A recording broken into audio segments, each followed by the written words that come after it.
அன்பு வணக்கம். இந்த ஹிந்தி படத்தில் ரஜினிகாந்தும் ரேகாவும் அருமையாக நடிச்சிருக்காங்க. 1991 இந்த படம் வந்திருக்கு. வாங்க கதைக்குள்ளே போகலாம். இளைஞனான ரஞ்சித் இன்ஸ்பெக்டராக இருக்கிறாரு. நேர்மையானவர் மட்டுமல்ல, நல்ல தைரியமானவர். அவருக்கு அப்பா இருக்கிறாரு. மிலிட்ரியிலேருந்து ரிட்டையர்ட் ஆனவர். அவருக்கு காலில் அடிபட்டு சரியாக நடக்க முடியாது அவரால். ரஞ்சித்துடைய அம்மா ரொம்ப பேராசை பிடிச்சவங்க. மகனுடைய அந்த போலீஸ் இன்ஸ்பெக்டர் வேலையை பயன்படுத்தி நிறைய லஞ்சம் வாங்கி வசதியாக வாழணும்னு ஆசைப்படுறாங்க. ஆனால் மகனும் மிலிட்ரி கணவனும் அதை தடுத்துக்கிட்டே இருக்கிறதுனால அவங்களுக்கு சமயத்தில் கோபம் வரும். பிரசாத் அப்படிங்கிற ஒரு அரசியல்வாதி எப்படியாவது ஆட்சியை பிடிக்கணும் அப்படின்னு இருக்கிறான். அவங்கிட்ட ஏகப்பட்ட கருப்பு மற்றும் வெள்ளை பணம் இருக்குது. அவங்கிட்ட ஆட்களும் இருக்கிறாங்க. ஆள்பலம், பணபலம், எடுபிடிகள் என்ற அரசியல் செல்வாக்கு அதிகமாக இருக்கிற பிரசாத் எப்படியாவது தேர்தலில் ஜெயிச்சிடணும் அப்படிங்கிற ஒரே குறிக்கோளோடு இருக்கிறான். அந்த பிரசாத்துக்கு ஒரு மகன் இருக்கான். அவன் சரியான முரடன், சரண்ராஜ் அப்படின்னு பேர். அரசியல் பிரமுகர் பிரசாத் கிட்ட பதவிக்காகவும் பணத்துக்காகவும் பல பேர் இருக்கிறாங்க. அதில் ஒருத்தந்தான் முரளி. முரளிக்கு மனைவி மற்றும் 2 பிள்ளைகள் இருக்காங்க. முரளி இப்படி அரசியல்வாதி பின்னாடி துணை போகிறது அவனுடைய மனைவிக்கு பிடிக்கிறதில்ல. அதனால் அவள் புருஷங்கிட்ட அடிக்கடி தட்டி கேட்டு சண்டை போடுவா. முரளி அதுக்காக மனைவியை அடிப்பான். முரளிக்கு ஒரு தங்கச்சி இருக்கா. நல்ல அழகு, அறிவாளி, தைரியசாலி. கவர்மெண்ட் ஸ்கூலில் டீச்சராக இருக்கா. அந்த ஸ்கூலை முன்னேற்றணும் அப்படின்னு துடிச்சிக்கிட்டு இருக்கா. நம்ரதா அப்படின்னு பேர். நம்ரதா மீது ஆசைப்படுறான் சரண்ராஜ். அவளை கல்யாணம் பண்ணிக்கவும் விரும்புகிறான் அந்த அரசியல்வாதியுடைய மகனான சரண்ராஜ். நம்ரதாவுக்கு அவனை சுத்தமாக பிடிக்கல. அந்த பகுதியில் காந்தியவாதி ஒருத்தர் இருக்கார், தத்தா பாபு அப்படின்னு. கல்யாணமானவர் தான், ரொம்பவே நேர்மையானவர். அரசியல் செய்து ஏழை எளிய மக்களுக்கு உதவி செய்ய நினைக்கிறாரு தத்தா பாபு. மக்களது ஏகோபித்த சப்போர்ட்டும் அவருக்கே இருக்குது. தேர்தல் நாளும் தேர்தல் நடக்குது. தேர்தல் முடிஞ்சு ஓட்டுக்கள் எண்ணப்படும் போது காந்தியவாதி தத்தா பாபு ஜெயிக்கிற தருவாயில் இருக்கிறாரு. எதிர்த்து நின்ன பிரசாத்துக்கு அது பொறுக்கலை. தோற்று போகிற தருவாயில் இருந்த பிரசாதும் அவனுடைய ஆட்களும் ஓட்டு என்ற இடத்துல போய் ரகலை செஞ்சு குழப்பத்தை விளைவிச்சு அங்கே இருந்த ஆஃபீஸர்களுடைய கவனத்தை திசை திருப்புறாங்க. அப்போ அந்த அரசியல்வாதி பிரசாத்தின் கையாலான ராம்லால் அப்படிங்கிறவன் ஓட்டு என்னும் அறைக்குள்ள நைஸாக போய் ஓட்டு பெட்டிகளை மாற்றி வச்சிடுறான். அதன் பின்னர் அங்கு கடைசி நேரத்தில் பிரசாத் வெற்றி பெற்றதாக அறிவிக்கப்படுறாரு. அப்படி குறுக்கு வழியில் பதவி ஏற்க இருந்தான் பிரசாத். அந்த சமயத்தில் காந்தியவாதியான தத்தா பாபு எலெக்ஷன் கமிஷனை எதிர்த்து போராட்டம் நடத்துகிறாரு. காந்திய வழியில் தான் அமைதியாக நடத்திக்கிட்டு இருந்தார். அவருக்கு போலீஸ் பாதுகாப்பு கொடுக்கப்பட்டிருந்தது. முக்கியமாக இன்ஸ்பெக்டர் ரஞ்சித் அவருக்கு பாதுகாப்பாக அவர் பக்கத்துலேயே நின்றுக்கிட்டு இருக்காரு. தூரத்துலேருந்து பிரசாதுடைய மகன் சரண்ராஜ் என்ன பண்ணுறான், காந்தியவாதி தத்தா பாபுவை மாறு வேடத்தில் சுட்டு கொன்று விட்டு தப்பிச்சு ஓடிடுறான். தத்தா பாபுவை யார் சுட்டது அப்படின்னு கண்டுபிடிக்க முடியாமலும் காந்தியவாதியை காப்பாற்ற முடியாமலும் இன்ஸ்பெக்டர் ரஞ்சித் குழப்பத்திலும் குற்ற உணர்விலும் இருந்துக்கிட்டு இருக்காரு. எப்படியாவது தத்தா பாபுவை கொலை செஞ்சவனை கண்டுபிடிச்சே ஆகணும்னு ஒரே குறிக்கோளோடு இருந்தார் இன்ஸ்பெக்டர் ரஞ்சித். ஆனால் கொண்டாட்ட கழிப்பில் பார்ட்டி கொண்டாடிக்கிட்டு இருந்தாங்க பிரசாதும் அவனுடைய ஆட்களும் அவனது மகன் சரண்ராஜும். அந்த கொண்டாட்டத்துக்கு இன்ஸ்பெக்டர் ரஞ்சித்தும் போகிறாரு.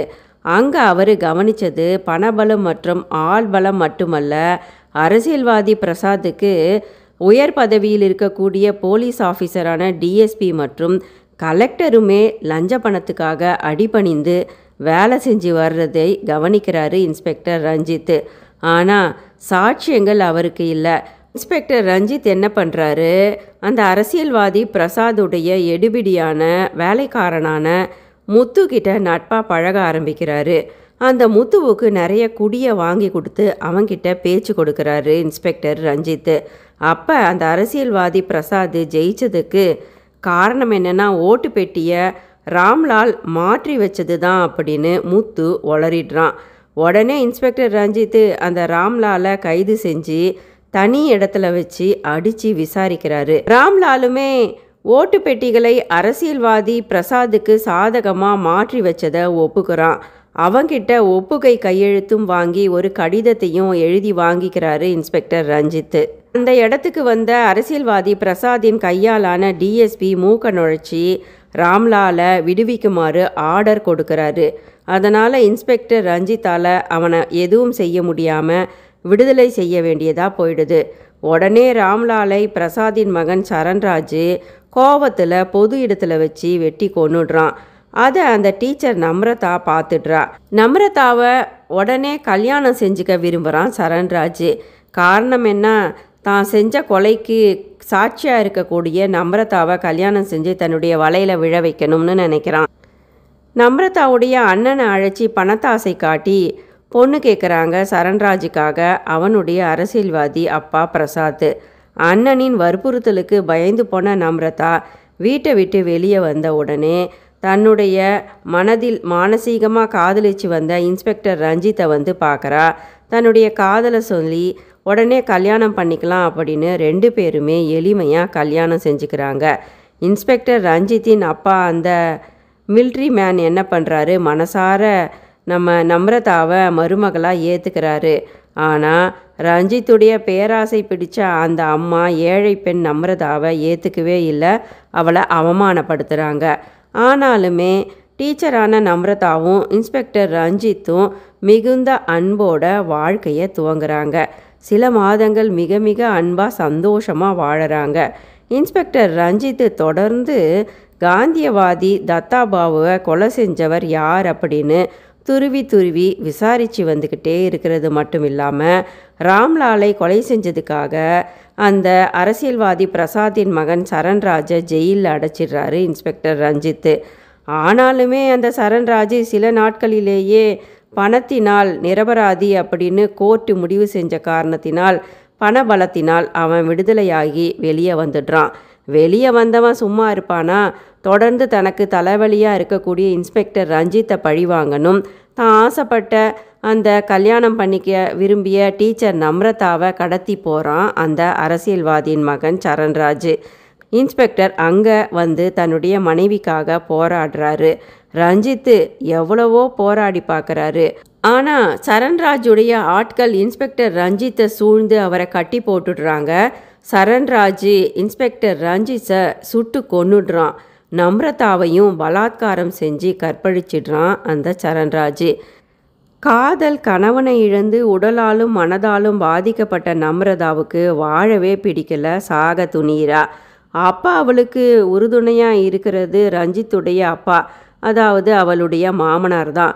அவர் தான் நம்ரதாவை அழைச்சி சொல்கிறாரு, நீ எதுக்கு இறந்து போகிற, நீ உன் கணவர் இறந்து போன டியூட்டியில் இருக்கும்போது இறந்து போன போலீஸ் இன்ஸ்பெக்டரான ரஞ்சித்துடைய மனைவி, அவருடைய கோட்டாவில் போலீஸ் வேலைக்கு நீ அப்ளை பண்ணு, அதுக்காக உன்னை தயார்படுத்திக்கோ, உடலால் நீ நல்லா உன்னை எக்ஸசைஸ்லாம் செஞ்சு முன்னேற்றிக்கணும், அது மட்டும் இல்லை படிக்க ஆரம்பித்து அந்த எக்ஸாமெல்லாம் நீ கிளியர் பண்ணணும் அப்படின்னு சொல்லி கொடுக்குறாரு. தன்னால் வெற்றி பெற முடியும் அப்படின்னு நிரூபிக்கிறா நம்ரதா.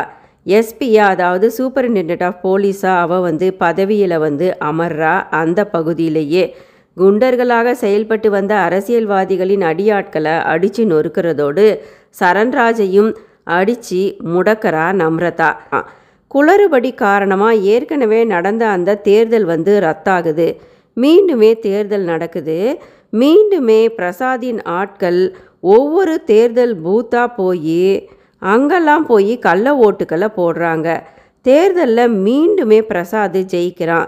இந்த மோசமானவன் பிரசாதையும் அவனுடைய ஆட்களையும் ஜெயிக்க முடியாமல் திண்டாடி போனான் நம்ரதா. இதனால் வெறுப்படைஞ்ச நம்ரதா என்ன பண்ணுறா, வீராங்கனை ஜான்சி ராணியின் பிறந்தநாள் அன்று நடந்த விழா ஒன்றில் அரசியல்வாதி பிரசாத் மற்றும் அவனது மகன் சரண்ராஜையும் வெட்டி கொன்னுடுறா. இந்த குற்றங்களை தடுக்க முடியாமல் பூ ஒன்று புயலானது அப்படின்னு இந்த கதை முடியுது. நன்றி. இந்த காணொளி உங்களுக்கு பிடிச்சிருந்தா தயவு செய்து சப்ஸ்கிரைப் பண்ணி லைக் பண்ணுங்கள். நன்றி.